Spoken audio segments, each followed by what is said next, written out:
Книга Откровения, 3 глава. Я 2 воскресенья подряд братья цитировали один и тот же стих.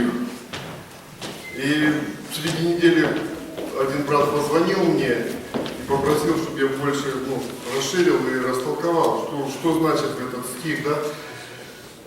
Я так задумался, открыл тематическую Библию, мы с ним поговорили, и думаю, да, я сам для себя, в конце концов, сколько раз я слышу, вроде бы уже все знаю, но мне показалось, будет интересно еще раз.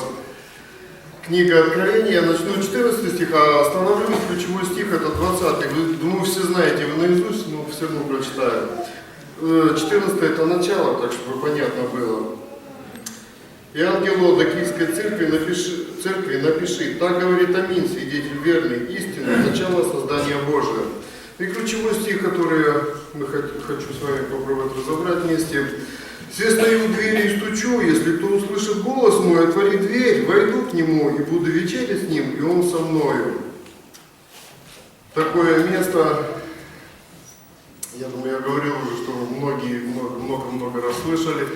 Но Бог просто так не говорит, особенно сегодня, в последнее время, каждое воскресенье этот стих звучит с кафедры. И братья его берут как ключевой, в то же время как отправная точка какой-то мысли, которую они развивают.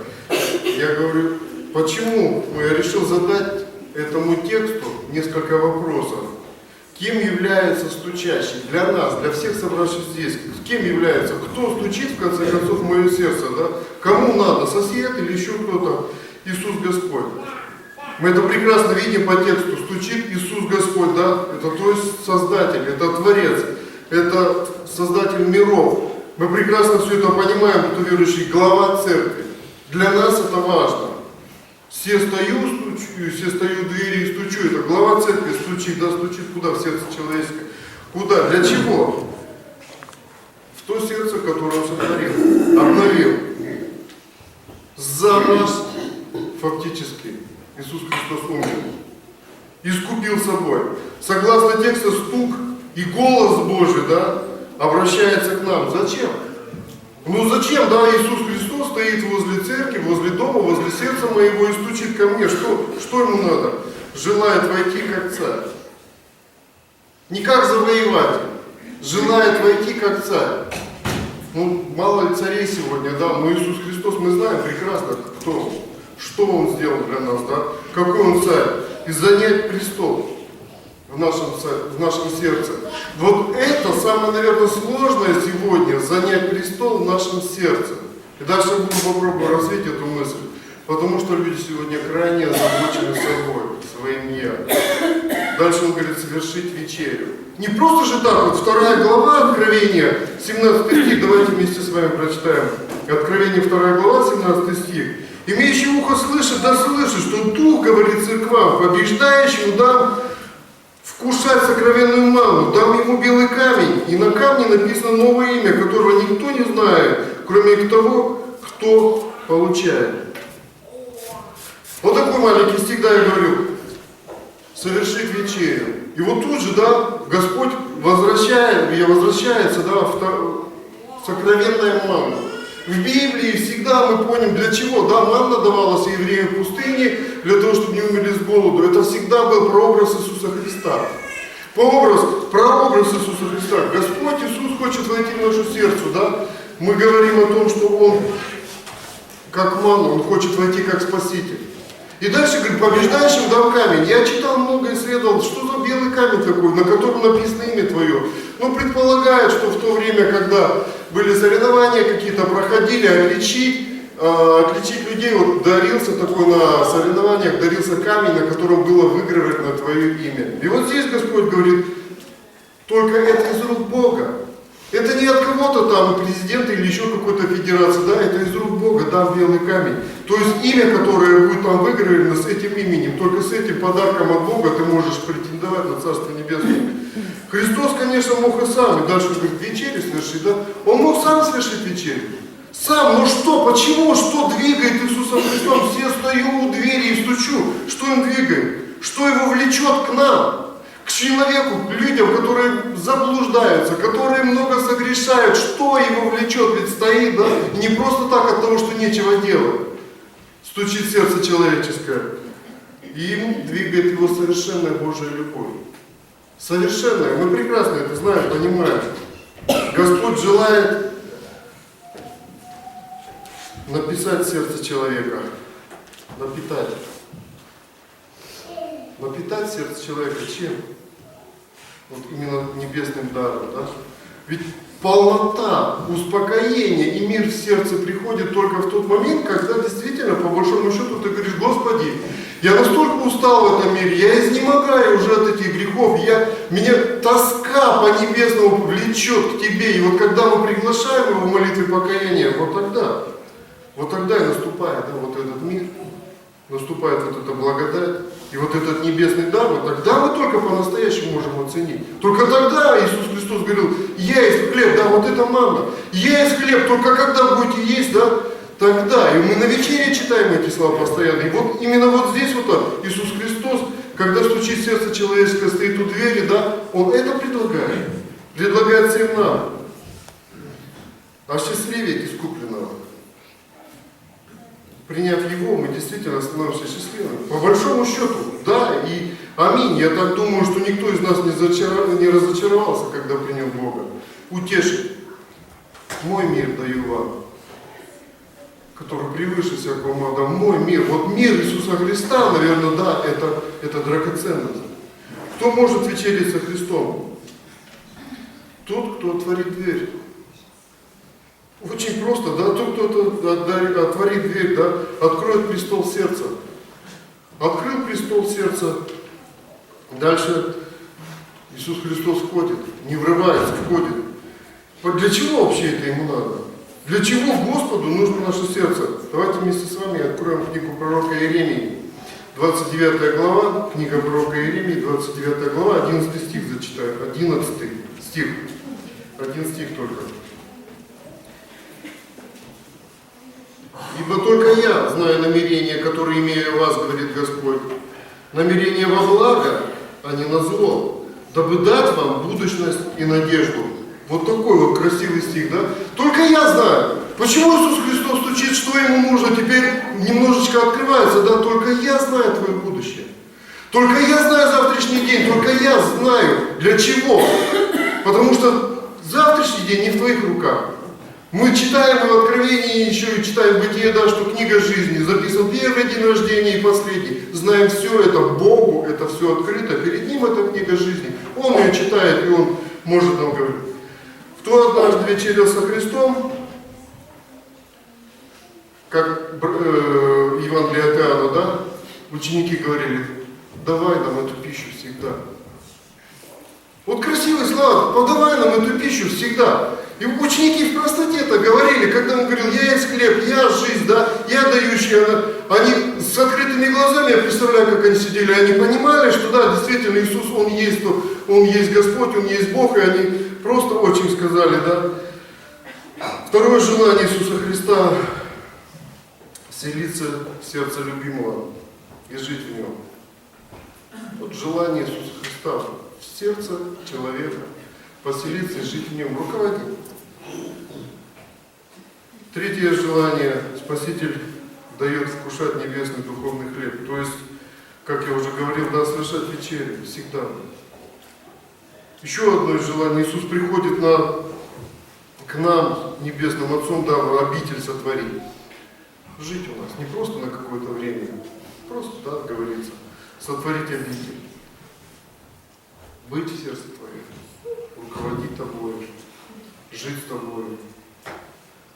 Это непростые слова, да, мы понимаем, что такое жить с Иисусом Христом. Слушая Его Слово, идти, слышать направление, куда Он зовет нас, куда Он ведет нас. И жизнь, Он просто говорит, и жизнь ваша будет с избытком. Кто вообще знает, что такое избыток духовный? Жизнь с избытком, когда ты находишься в послушании Богу, когда Бог руководит тобой, когда ты читаешь, молишься и все на своем месте, тогда духовная жизнь твоя, она ведет тебя. Не просто какие-то физиологические, да, а духовная жизнь. Бог ведет тебя туда, куда надо. Приводит к тебе людей, те, которые нуждаются в спасении. Он дает встречи, которые в несколько, может быть, твоих слов направляют людей на путь от греха, да, на путь истины. Это очень важно, и мы, может быть, не замечаем, но я точно знаю, что в вечности Бог откроет это. И сегодня еще в жизни Бог посылает этих людей, которые тебе говорят, утверждают: спасибо тебе, что ты когда-то сказал, спасибо, что ты засвидетельствовал, спасибо, эти слова, которые ты просто, может быть, по походе произносишь, да, они производят в моей жизни какую-то перемену. И слава Богу, что мы говорим с Богом, что мы читаем, и что мы умеем слышать, да? И что Бог, стуча в наше сердце, стучится, и этот стук мы слышим. Хорошо, когда Бог триединый, да, Бог Отец, Бог Сын, Бог Святой Дух живет в нашем сердце. Книга пророка Софонии, 3 глава, 17 стих. Сейчас. Книга пророка Софонии, 3 глава, 17 стих.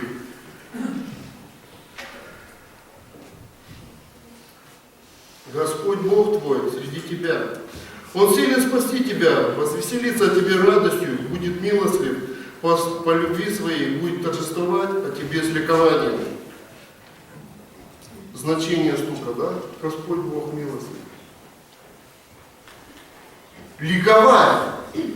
Если мы находим возможность откликнуться, да, вот для чего стучит наше сердце. Представляете, да, какие слова красивые? Торжествовать о тебе с ликованием. Господь Бог!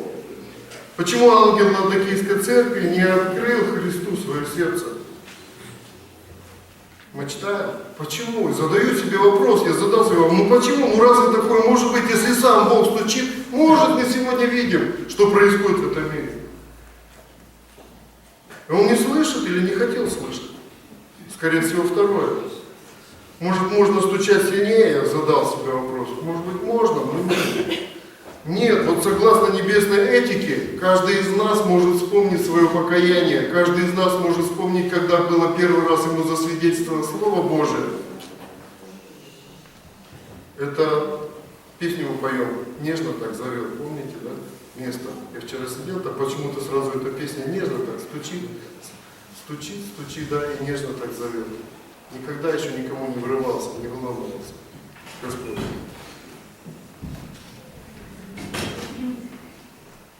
Люди хотят, слышат, но не желают услышать, не желают творить. Хотя сегодня, да, и много и передач, и по радио, и Евангелие сегодня в свободном доступе, сегодня свободно, да, и в чем секрет безответственности человека? Секрет молчания.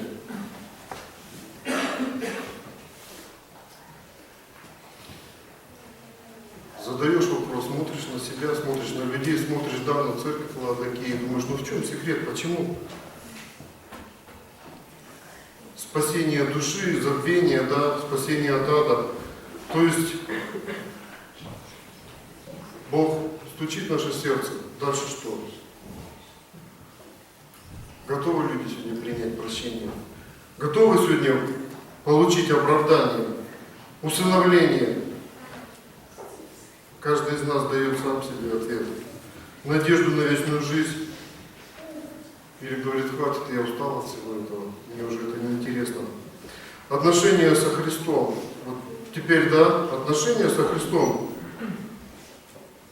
Все стою у двери и стучу еще раз, да, Божьи интересы. Христос сегодня почему-то происходит среди верующих некоторые такие метаморфозы. Я тоже размышлял и думал, да, Христос для меня, но не я для Христа. Вот такую вот вывел, да, может быть. Вот. В принципе, я хорошо, да, Христос нужен мне. Для чего Он мне нужен? Я нуждаюсь только в крови Иисуса Христа. Я нуждаюсь в очищении грехов. Тоже правильно, да? Я нуждаюсь в этом, все правильно. Лично в Христе, в общении с Ним, в пребывании во Христе. Хорошо все. Все кажется, все на своем месте. Иисус Христос нужен мне для того, чтобы, еще раз повторю, да, чтобы очистить меня, чтобы мне получить прощение. Ну и для многих вот наступает, дальше нету. Я для себя вот так думал, размышлял, дальше не нужно. Все, вот хорошо, я знаю, что Бог меня прощает, я знаю, что Он меня помазал, омыл. Дальше, вот как брат говорил, да, до кассы еще далеко, расчет еще не скоро. И можно жить теперь той жизнью, которая мне удобна. Заповедь: возлюби Бога твоего всем сердцем твоим, всем разумением, всей крепостью твоей. Это наипервая, да, самая первая заповедь Марка говорится. Самая наибольшая заповедь. И вот тут вот, когда читаешь и размышляешь, для многих она как будто остается в стороне. И вот для церкви того времени она как будто осталась в стороне. Возлюби Господа Бога твоего всем сердцем, всем крепостью, всем разумением твоим, как будто в стороне. Все, мне хорошо, я принял Иисуса Христа, я покаялся, я вроде бы приобрел спасение. Дальше мне не интересно. Потому что дальше Бог говорит, нужно, чтобы начала работать не только односторонняя Божья любовь, но теперь дальше нужно работать, чтобы ты полюбил Бога. А вот это как раз сегодня самое тяжело, и в то время было тяжело. Если я полюблю Бога, значит что-то нужно делать, какие-то действия, что-то нужно жертвовать, куда-то идти, кому-то стучать, что-то нести, какое-то бремя церкви, что-то нужно. И это нужно, у меня сегодня времени на это нужно нету. Самое-то важное я принял спасение, а дальше, извини меня, Господь. И вот тут начинаешь вспоминать, да, Давида царя. Почему Бог сказал, почему Давид псалмы читаемый, почему происходило? Да очень просто, да, вот именно вот эту любовь Давида, беззаветную, бессеребряную, да, как можно сказать. Давид любил Бога. Во всех местах, во всех случаях жизни, все, что бы ни происходило, и не просто так, когда мы читаем псалмы, да, как лань желает потоку воды, так желает душа моя Господу, 41-й псалом, да. Желает ли сегодня, или желала ли душа того христианина Ладокийской церкви Господу, чтобы послужить Ему беззаветно, чтобы послужить Ему в любом месте, куда бы Он ни пошел? Слыша голос Божий, но не прислушивались. А творить не желали, да? Богат, не имеешь нужды, Бог говорит. Извратили отношения, принцип отношения с Богом. И почему и сегодня говорят, да, вот Ладокийская церковь, это церковь как будто бы в последнее время, в Ладокии были свои проблемы. Мы читаем и знаем, да, уже много раз слышали, что это был финансовый центр того времени. Это был город, в котором очень мощно развита была текстильная промышленность, очень медицинская промышленность, глазную мазь, да, не просто так. Бог сказал через Священное Писание: купи глазную мазь, да, ты не холоден, ты не горяч, ты тепл, ты никакой. Но если бы ты был холодный, согласен, да, но ты никакой, ты все знаешь, ты принял самое важное для себя, спасение, но для того, чтобы начать служить мне, у тебя нету ни сил, ни желания, и стук мой в твое сердце не доходит, и ломиться я не могу, не имею права, потому что я Бог. И возвращение, имеющий Сына Божия имеет жизнь, а не имеющий Сына Божия не имеет жизни. 1 Иоанна 5:12. Возвращение к Богу, возвращение к настоящему живому Иисусу Христу, не просто сожаление моей, может быть, неправильной жизни, а возвращение через покаяние. В то время, в сегодняшнее время, Бог зовет нас, Бог желает, чтобы мы осознавали свои поступки, ответственность перед Ним, слыша Его стук, отворяли дверь своего сердца и говорили: да, Господи, слышит раб Твой. Аминь.